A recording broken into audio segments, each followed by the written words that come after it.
अरे बड़ी देर हो गई, मेरे दोनों बेटे अभी तक नहीं आए हैं। कितनी गर्मी है, बड़ी देर हो गई है। गर्मी से हालत बेहाल हो रही है।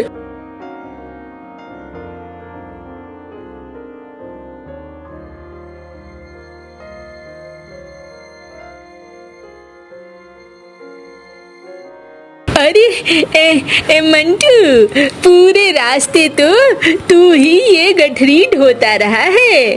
हाँ, मुझे कुछ अच्छा नहीं लगता है। मैं तेरा बड़ा भाई हूँ। हाँ, दे दे दे दे, अब ये गठरी मुझे दे दे। अरे भैया, अब दूरी कितनी है? घर तो अब पास में ही है। अब देकर क्या करूँगा भैया, पहुँचा देता हूँ ना, आप परेशान मत हो। अरे नहीं नहीं, ऐसी बात नहीं है। देख भाई, इतने देर से तू लेकर आ रहा है, अब मुझे कुछ ठीक नहीं लग रहा है। ये तो अच्छा नहीं है ना। हाँ, दे दे, अपने बड़े भाई की बात नहीं मानेगा। अच्छा ठीक है भैया, ये लो। हाँ, दे दे। देख तो, आज दिन भर तूने खेतों में भी काम किया और लकड़ी भी लेके आया। तुझे क्या लगता है मुझे अच्छा लगेगा ये सब? मुझे बिल्कुल अच्छा नहीं लग रहा था। हाँ, इसीलिए तो मैंने अभी तुझसे लकड़ी ले ली। अच्छा भैया, कोई बात नहीं है। मैं तो मेहनत करता ही हूँ ना, इसमें क्या जाता है। कोई बात नहीं है, आप मेरे बड़े भाई हो। अरे वाह, देखो तो, बड़ा भाई ये एकदम अच्छा है। छोटे भाई को कष्ट न हो, इसलिए लकड़ी की गठरी ले ली। हाँ, बहुत अच्छा है ये। बाबा, आ गए हम लोग। जाता हूँ बाबा, ये लकड़ी मैं घर के पीछे रख आता हूँ, बड़ी वजनदार है। हाँ हाँ, जाओ बेटा, जाओ रख दो। देखा ना मंटू, तेरा बड़ा भाई कितना अच्छा है। तू भाग्यों वाला है, किस्मत वाला है जो तुझे इतना अच्छा भाई मिला है।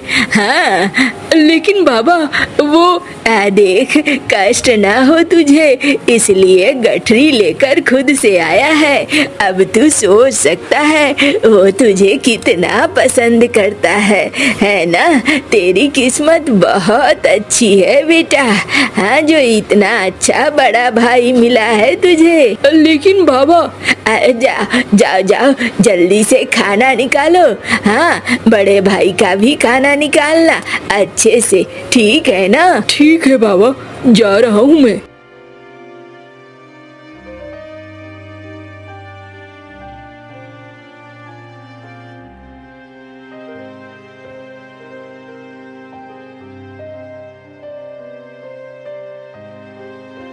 बाबा, आज तो खेतों में बहुत मेहनत करनी पड़ी। हाँ, बहुत ज्यादा मेहनत।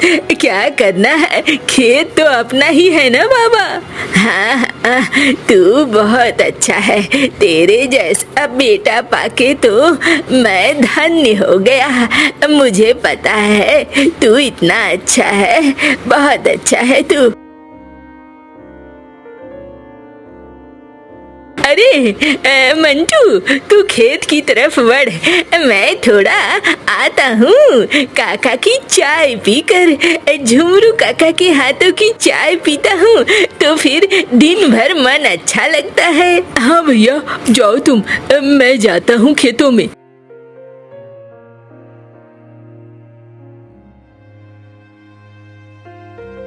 अरे काका, एक मसालेदार बढ़िया वाली चाय लगाओ। अच्छा, लगा रहा हूँ। तेरी किस्मत बहुत अच्छी है। क्यों काका, मेरी किस्मत की बात कहाँ से आ गई? अरे, तुझे जो छोटा भाई मिला है, कितना मेहनत करता है बेचारा। अरे काका, वो तो अपनी अपनी किस्मत है ना। और तू मेरे दुकान पे बैठकर ये चाय की तफरी लगाता है। देखो काका, यही अच्छा नहीं लगता है। पैसे तो तुम्हें मिल ही जाते हैं ना, फिर ऐसे बोलने का क्या मतलब है? अपना पैसा कमाओ। हाँ, कोई किसी की किस्मत थोड़ी ले सकता है। गलत कह रहा हूँ क्या? ना ना, तू कहाँ से गलत कहेगा। अरे बिल्कुल नहीं, तू तो सही कह रहा है, सही।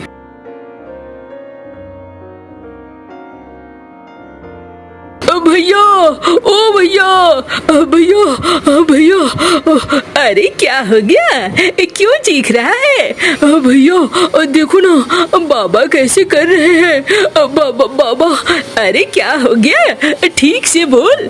बाबा खेतों पे आए थे, हाँप रहे थे, लेकर घर पहुंचा तो सीने में दर्द होने लगा है। पता नहीं कैसे कैसे आंखें कर रहे हैं। मुझे तो बड़ा डर लग रहा है भैया। चलो चलो घर चलो। हाँ हाँ, चल चल चल, देखते हैं क्या हो गया अचानक से।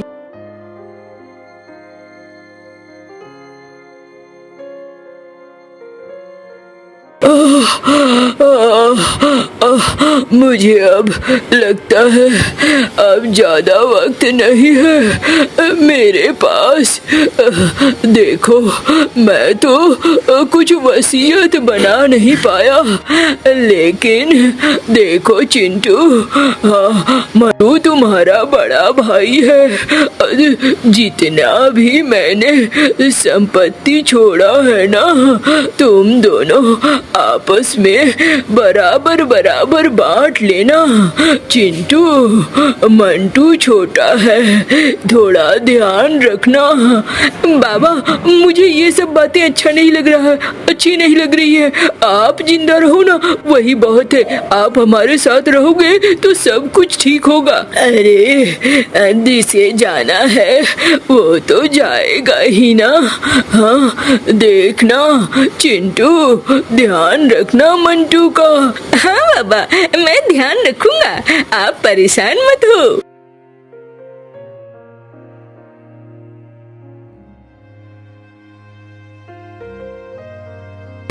देख चिंटू, देख मंटू, देख बाबा ने कहा था आधा आधा हिस्सा कर लो, तो मैं आधा आधा करने को तैयार हूँ। अरे भैया कैसी बातें कर रहे हो, आधे आधे की कोई जरूरत नहीं है। आप तो हो ही ना, जैसा चल रहा है वैसे ही चलने दो। ना ना ना, देख बाबा के आत्मा को दुख पहुँचेगा अगर मैं आधा आधा ना करूँ तो। आधा आधा तो करना होगा ना। अरे भैया आप बेकार में परेशान हो रहे हो।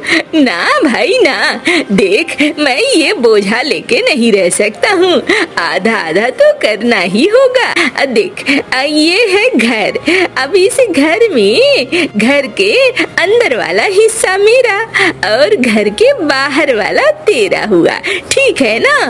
और वो रहा नारियल का पेड़, नारियल के पेड़ का ऊपर वाला हिस्सा मेरा और नीचे वाला हिस्सा तेरा, ठीक है ना। और सुन, और वो जो खेत है, खेत के साल के 6 महीने शुरू के तू करेगा खेती, और उसके बाद के 6 महीने मैं करूँगा। देख बराबर बराबर हो गया ना, एकदम आधा आधा। और हाँ, जो 2 गायें हैं उन गायों के आगे वाला हिस्सा तेरा और पीछे वाला हिस्सा मेरा। चल, बाबा के कहे अनुसार मैंने आधा आधा कर दिया, अब तो खुश है ना। भैया जैसा आपको ठीक लगे, अब मैं इसमें क्या कहूँ। आपको अगर सही लग रहा है तो बिल्कुल सही है।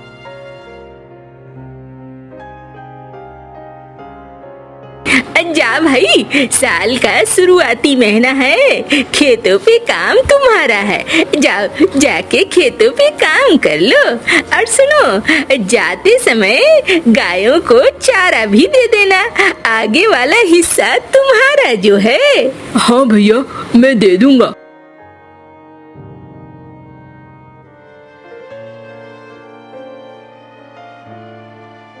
खाना दे दिया गायों को? हाँ भैया दे दिया। भैया थोड़ा दूध मुझे दोगे ना? देखो यही तो बड़ी अजीब बात है, बाबा ने जैसा कहा था वैसा मैंने आधा आधा कर दिया। अब दूध वाला हिस्सा तो मेरा है, देखूंगा अगर कुछ बचेगा तो मैं तुम्हें जरूर दूंगा। देखो जो भी किया है बाबा के अनुसार ही किया है ना? हाँ भैया वो तो है। जाओ जाओ खेतों में जाओ, तुम्हारा समय निकला जा रहा है। हाँ भैया जाता हूँ मैं। चलूं मैं जरा चाय पी लूं।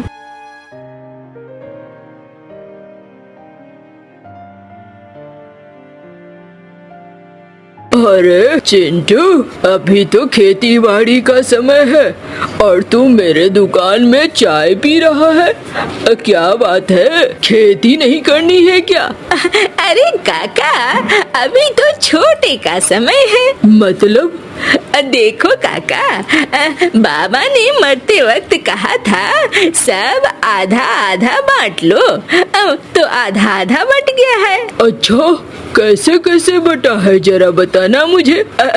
देखो एक नारियल का पेड़ है तो निचला हिस्सा मंटू का, ऊपर वाला हिस्सा मेरा, और जो खेत है साल के शुरुआती 6 महीने मंटू के पास रहेंगे और बाकी के मेरे पास। और गैया है सो आधा मुंह वाला हिस्सा उसका और पीछे वाला हिस्सा मेरा। ओहो क्या बात है, इतना अच्छा बंटवारा, बहुत बढ़िया बंटवारा है तुम्हारा। अब मतलब कि साल के शुरुआती महीनों में खेत की कुड़ाई करेगा, बीज बुआई करेगा, फसल लगाएगा मंटू, और उसके बाद आखिरी 6 महीनों में तुम उस फसल को काटोगे और अपने घर ले जाओगे, यही ना? वाह वाह क्या बंटवारा है। अरे काका तुम्हें क्यों ऐसा लग रहा है? हाँ, आपको क्या लगता है कटाई करना, सारे धान को ले जाना छोटा काम है क्या? उसमें भी मेहनत लगता है और खूब मेहनत लगता है। हाँ हाँ बेटा एकदम ठीक कह रहे हो। अरे मेरे तो ये बाल धूप में सफेद हो गए हैं ना, ठीक कह रहे हो तुम। बड़ा भागा है ये मंटू, समझ में ही उसे नहीं आता है, अपने भाई की चालाकियां ही नहीं समझ पा रहा है। क्या किया जा सकता है, उसके भाग्य के बारे में सोचकर बड़ा दुख होता है। सुनो सुनो सुनो गांव वालों सुनो, मुखिया जी की 7 हीरों की अंगूठी खो गई है। सुनो सुनो सुनो गांव वालों सुनो, जो ढूंढ कर लाएगा उसे 7 बीघा जमीन और 100 सोने की मुद्राएं मिलेंगी। सुनो सुनो सुनो। क्यों भाई चिंटू देख रहे हो? अरे काका तुम चाय लगाओ ना, तुम क्या ये फजूल की बातें सुन रहे हो? कहाँ उसकी अंगूठी खोई है अब पता करना आसान है क्या? हाँ, कोई ये सब बकवास की बातें हैं। दो चाय पिलाओ। देख भाई कमरे में तू नहीं सो सकता, देख ये कमरा तो मेरा है ना भाई, सब कुछ तो बाबा के कहे अनुसार ही हो रहा है। बाबा ने आधा आधा कहा था तो घर का अंदर का हिस्सा मेरा है। तुझे अगर सोना है तो बरामदे में चला जा। लेकिन भैया मुझे तो बाहर डर लगता है। अरे क्या करूं, मुझे बड़ा दुख होता है तुझे देख के, तुम्हारी बड़ी चिंता होती है, लेकिन बाबा ने ही कहा था ना, इसीलिए तो आधा आधा हुआ। जाओ अब तुम जाओ, मुझे नींद आ रही है। ठीक है भैया जाता हूँ।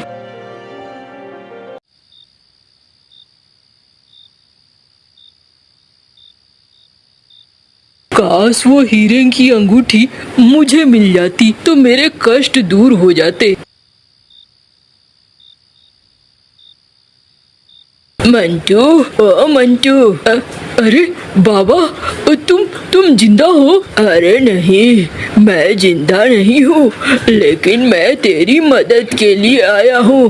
तेरे कष्ट अब मुझसे देखे नहीं जाते। सुन, वो जो मुखिया की अंगूठी है ना, पास के तालाब में एक बड़ी मछली के पेट में है। तुम उस मछली को पकड़ लो। बाबा, उतने बड़े तालाब में मैं मछली को ढूंढूंगा कैसे? जाओ ना जाल लेकर, ऊपर वाला मदद करेगा।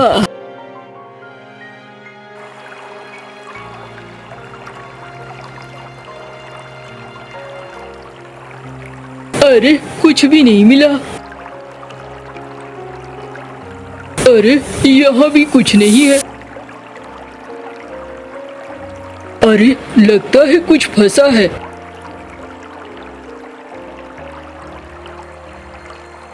अरे ये तो वही मछली लगती है, इतना भारी, मैंने खींच लिया। बाबा ठीक कहते हैं, ऊपर वाला हमारे साथ है। मैं इसे ले जाता हूँ हवेली। अरे क्या बात है मंटू, ये मछली, इस मछली में अंगूठी, तुम्हें किसने कहा? वो कुछ नहीं, मुझे ऐसा लगता है।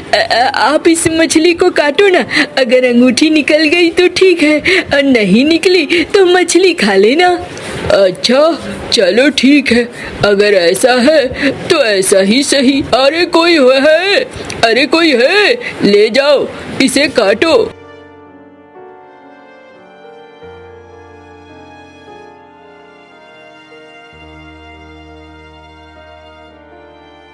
मालिक, अंगूठी तो इसी मछली के पेट में है।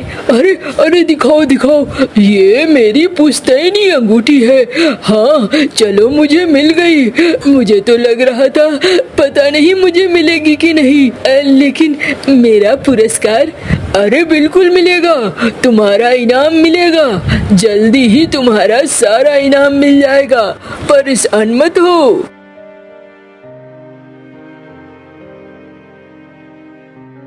अरे भाई चिंटू, तुम्हारा मंटू तो अमीर हो गया। सुना है उसे वो अंगूठी मिल गई है और उसे इनाम भी मिलने वाला है। अरे काका, हमारे दुख के दिन दूर हो गए। देखो तो अब मेरे पास इनाम की आधी रकम भी आएगी, आधी सोने की मोहरें और आधी जमीन। अच्छा, मतलब कि 10 बीघा जमीन में से 5 बीघा तेरा? हाँ, ठीक समझे काका। लेकिन वो कैसे? वो इनाम तो उसने जीता है ना। अरे काका, बाबा ने कहा था जो कुछ भी है आधा आधा बांट लेना, तो उसके इनाम में भी तो मेरा आधा हिस्सा हुआ ना। हाँ बताओ। हाँ रे बेटा, बिल्कुल बिल्कुल, जाएगा ना तो आज जरा भेजना तो मंटू को मेरे पास, कहना कि मैंने बुलाया है। हाँ ठीक है काका, भेज दूंगा। देख भाई, तू बाहर सोता है बरामदे में, मुझे बड़ी चिंता होती है। बाहर मत सो, यही सो जा। अच्छा भैया, जैसा आप कहो। सुनो, वो मुखिया जी का इनाम कब आएगा? आ जाएगा भैया, अभी तक आया नहीं है। अच्छा आने दो, फिर बात करेंगे। वो तुझे झुमरू काका ने बुलाया था, जरा मिल लेना। ठीक है भैया।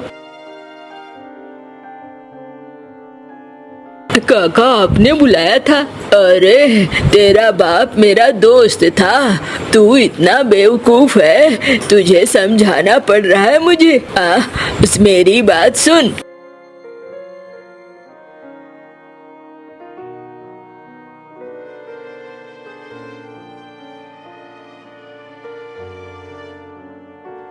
अरे ये क्या कर रहा है तू?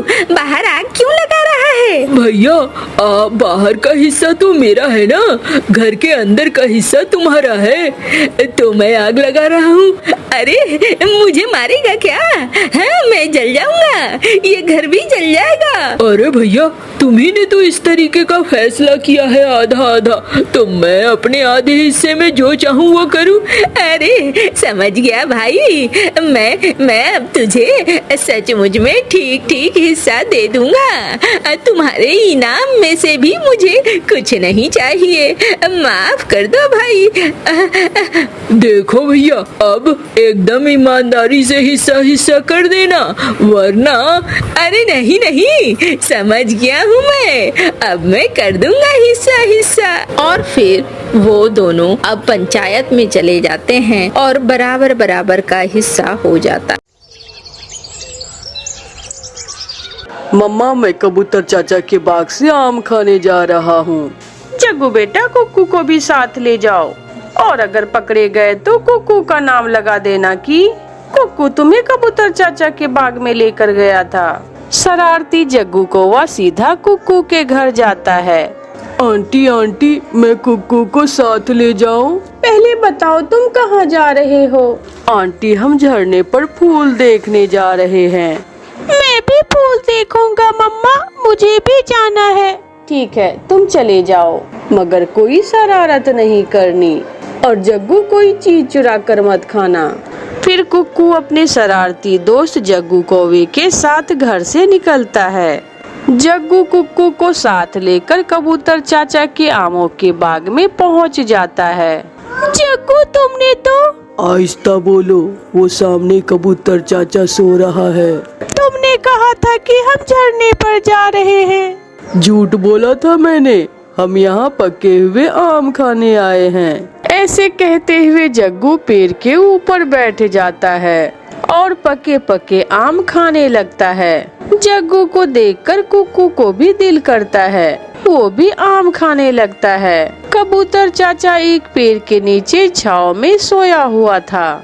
जग्गू को शरारत सूझती है। जग्गू एक आम तोड़कर कबूतर चाचा के सर पर मार देता है और वहाँ से भाग जाता है। कौन है शरारती पक्षी? कबूतर भागता है और कुक्कू को पकड़ लेता है। हर रोज मेरे आम चोरी होते हैं, तो आज तुम पकड़े ही गए। कुक्कू रोने लगता है। चाचा कबूतर मुझे जग्गू लेकर आया था। झूठ मत बोलो, वो जग्गू तो बहुत अच्छा है, तुम ही चोर हो। कबूतर चाचा कुक्कू को एक पेड़ से बांध देता है। मम्मा, कबूतर चाचा ने कुक्कू को पकड़ लिया है और मैं भाग आया। शाबाश मेरे जग्गू बेटा, अब वो चिड़िया जाकर विनती करेगी कबूतर चाचा की, बहुत मजा आएगा।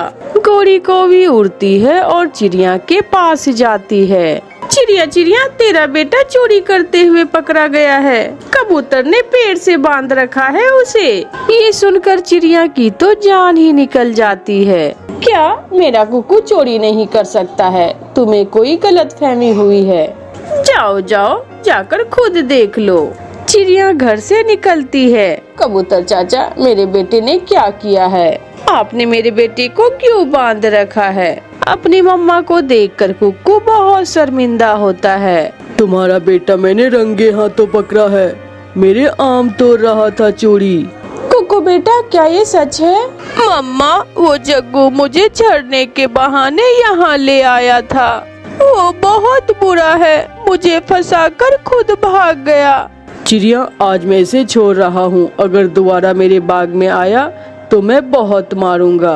कबूतर कुक्कू को छोड़ देता है और चिड़िया कुक्कू को घर ले जाती है। मम्मा, क्या आप नाराज हैं मुझसे? हाँ, मैंने कब आपको चोरी करना सिखाया था जो आपने चोरी की?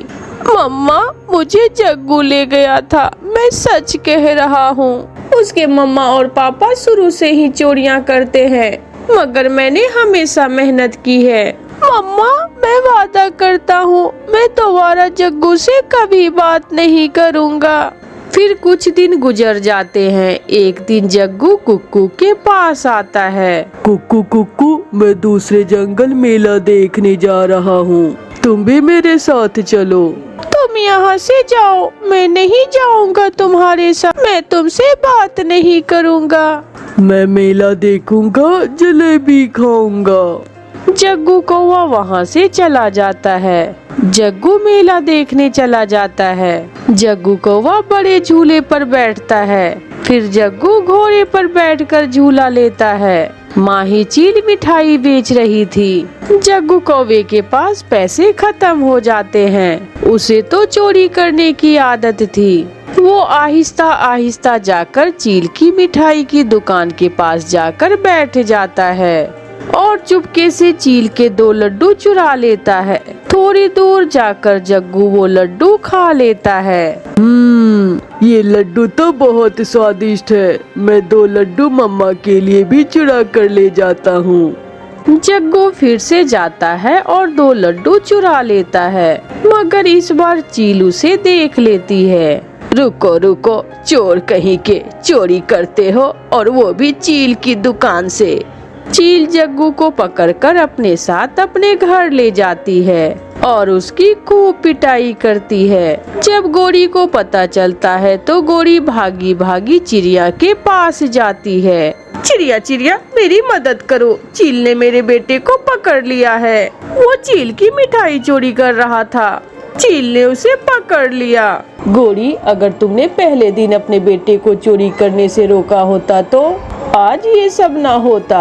मम्मा, वो मेरे साथ भी आया था, मैं तो बच गया। अगर मैं उसके साथ जाता तो आज फिर वो मुझे ही पकड़वा देता। चिड़िया और गोरी को भी चील के पास जाती है। गोरी की बच्ची, चली जाओ यहाँ से, मैं नहीं छोड़ूंगी इसे। अब ये मेरे बर्तन धोएगा। मम्मा मुझे बचा ले, मुझे चील आंटी ने बहुत मारा है। चील दी, ये बच्चा है, इसे माफ कर दे, गलती हो गई। फिर चील चिड़िया की बात मानकर जग्गू को छोड़ देती है और जग्गू दोबारा चोरी ना करने का वादा करता है। कालू कौवे और गोरी कौवी की शादी को 2 साल हो गए थे, लेकिन आज भी गोरी कौवी अपने पति से आंख मिलाने से खौफ खाती थी। गोरी, गोरी कहाँ हो? गोरी की बच्ची, मेरी चाय कहाँ है? जल्दी आओ। गोरी कौवी को कालू कौवे से इतना खौफ होता था कि वो अक्सर हड़बड़ा कर कुछ न कुछ गड़बड़ कर देती थी। जैसे आज कालू कौवे को चाय देते समय चाय कालू कौवे के ऊपर गिरा देती है। अरे जला दिया, कैसी पत्नी है मेरी, हर समय सोई ही रहती है, कोई काम भी ढंग से नहीं करती। मुझसे गलती हो गई पति जी, मैं आपसे डर गई थी।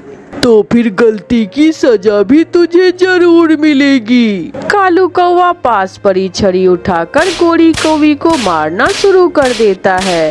गोरी कौवी रोती रहती है, मगर कालू कौवा उसे जोर से मारता रहता है। गोरी, तेरे गाल आज फिर लाल है, लगता है आज फिर तुझे कालू कौवे ने मारा है। हाँ चिड़िया, मैं उसे चाय देने गई थी कि चाय ऊपर गिर गई। ऐसी जिंदगी जीने से तो अच्छा है गोरी तू अपनी मायके चली जा। मेरा कौन है चिड़िया, माँ भी पिछले महीने मर गई, भाई तो मुझे अपने साथ एक रात भी नहीं रखेगा। सुन ले कालू बेटा, बहू माँ बनने वाली है। कल मैं उसे बुलबुल डॉक्टर के पास लेकर जाऊंगी और पता लगवाऊंगी कि उसके अंडे में बेटा है या बेटी। और माँ अगर अंडे में बेटी हुई तो उसे रास्ते में ही कुएं में धक्का दे देना। फिर दूसरे दिन गोरी कौवी की सास उससे कहती है, चल बहू, आज मैं तेरा चेकअप करवाने जा रही हूँ। सासू माँ, मगर अभी तो मेरा अंडा देने में 10 दिन बाकी है। चुप करके मेरे साथ चल, ज्यादा काय काय की तो अभी कालू को आवाज दे दूंगी। गोरी कौवी अपनी सास के साथ चली जाती है। बुलबुल डॉक्टर, मेरी बहू को देखकर बताओ कि इसके अंडे में बेटा है या बेटी। मगर बूढ़ी कौवी, ये सब कानून के खिलाफ है और बेटे या बेटी का बताना जुर्म है। इसलिए तो मैं तेरे लिए अपने बैग में ये मोटी रकम लेकर आई हूँ। मोटी रकम देखकर बुलबुल के मुंह में पानी आ जाता है और वो गोरी कौवी का चेकअप करती है। बुलबुल बुलबुल जल्दी बता, जल्दी से मुझे पोते की खुशखबरी सुना दे, मुझसे अब और इंतजार नहीं होता। मगर बूढ़ी कौवी, तुम्हारे बहू के अंडे में तो बेटी है, फिर मैं तुझे कैसे पोता दे सकती हूँ? ये मनहूस काली कौवी कभी मुझे खुशी की खबर नहीं सुनाती। माँ जी, बेटा हो या बेटी, इसमें मेरा क्या दोष है? तो और क्या मेरा दोष है जो मैं तुझ जैसी मनहूस काली कौवी को ब्याह कर लाई अपने घर, अपने सुंदर से बेटे से। चल अब ज्यादा बातें ना बता, मेरे साथ चल। फिर गोरी कौवी की सास उसे साथ लेकर उड़ती है। माँ जल्दी जल्दी बता, बुलबुल डॉक्टर ने क्या बताया? मैं क्या बताऊं बेटा, तू इसी मनहूस से पूछ ले। कालू जी, मेरे अंडे में बेटी है और वो स्वस्थ है, और मुझे विश्वास है वो सुंदर भी होगी। जैसी बदसूरत तू, वैसी ही तेरी ये बेटी होगी। चल निकल निकल मेरे घर से, अभी के अभी तू यहाँ से निकल जा। गोरी कौवी बहुत विनती करती है, मगर कालू कौवा उसे अपने घर से निकाल देता है। गोरी कौवी उड़ती हुई घने जंगल में चली जाती है। वो एक पेड़ पर बैठकर रोने लग जाती है। गोरी कौवी को रोता हुआ देखकर बूढ़ा फिर गोरी कौवी से कहता है, कौवी कौवी तू क्यों रो रही है? क्या तू भूखी है? शेर जी, मैं क्या क्या बताऊं, मुझ गरीब कौवी पर क्या क्या जुल्म हुए हैं। मेरे पेट में बेटी है और मेरी सास और मेरे पति ने मुझे घर से निकाल दिया। मैं भूखी भी हूँ और बेघर भी। बस इतनी सी बात? कौवी तू मेरे अंदर आजा, मेरे इस खोकर के अंदर तेरे लिए एक बड़ा सा घर है और तू जब तक चाहे यहाँ रह सकती है।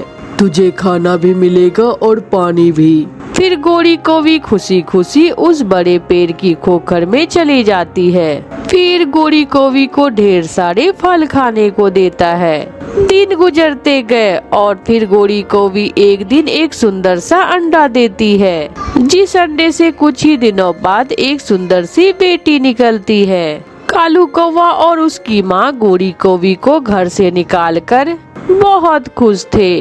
कालू बेटा, तू चिंता न कर, मैं कल दूसरे जंगल जाऊंगी और तेरे लिए कोई दूसरी कौवी ढूंढूंगी। देख लेना माँ, वो पहले जैसी ना हो, बेटियां पैदा करने वाली। ऐसे बातें करते करते वो दोनों माँ बेटा सो जाती है। आधी रात को तेज बारिश शुरू हो जाती है। तेज बारिश में आसमान पर बादल जोर से गरजता है और एक तेज बिजली सीधी कौवों के घर पर गिरती है। घर को आग लग जाती है और दोनों कौवे उसी आग में जलकर मर जाते हैं। सुबह जंगल के सभी पक्षी वहाँ इकट्ठे थे। इन कौवों को इनके पापों की सजा मिली है। जो इन्होंने अपनी बहू से किया, ये उसी की सजा है। ये कौवे बहुत बुरे थे। सब पक्षी उनके मरने के बाद भी उन्हें अच्छे शब्दों से याद नहीं कर रहे थे। गोरी कौवी अपनी बेटी के साथ खुशी खुशी रह रही थी। वो अब पहले से बेहतर जिंदगी गुजार रही थी। प्यारे दोस्तों, कहानी अच्छी लगी तो इस कहानी को लाइक, अपने दोस्तों के साथ शेयर और चैनल को सब्सक्राइब करना बिल्कुल मत भूलना। आपका धन्यवाद।